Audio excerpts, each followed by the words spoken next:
मुसळधार पावसामुळे गंगेने धोक्याची पातळी ओलांडली आणि त्याचमुळे वाराणसीतले सगळे घाट पाण्याखाली गेलेत। गंगाश्वमेध घाटावरती रोज गंगा आरती केली जाते आणि ही आरती पाहण्यासाठी हजारो लोक येतात। मात्र घाट पाण्याखाली गेल्यामुळे आज आरती एका ठिकाणी छतावर करण्यात आली आहे। वाराणसीत ही गंगेची आरती आहे, ही त्या गंगेची आरती आहे जिने वाराणसीत धोक्याची पातळी ओलांडलेली आहे।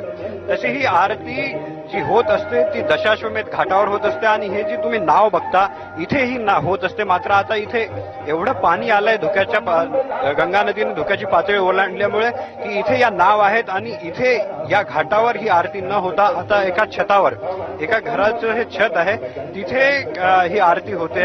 काही लोकांनाच फक्त या आरतीमध्ये सामील होण्याची मुभा यावेळेस मिळालेली आहे, कारण आणि तसं जर बघितलं तर हजारो लोक या आरतीमध्ये सामील होत असतात आणि ह्या ज्या बोट आहेत या बोटींमध्ये ते बसत असतात आणि ही आरती बघत असतात, त्यात सामील होत असतात। मात्र आता इथे कोणालाही तशी परवानगी देण्यात आलेली नाही, कारण गंगेनं धोक्याची पातळी वाराणसीमध्ये ओलांडली आहे। सर्व घाट जे आहेत ते पाण्याखाली आहेत, दशाश्वमेध घाटही पाण्याखाली आहे आणि त्यामुळे एका छतावर ही गंगा आरती होते आहे आणि लोक जे आहेत खूप छोट्या प्रमाणात, हजारो लोक त्यात सामील होत असतात, मात्र खूप थोड्या प्रमाणात लोक त्यात सामील झालेले आहेत।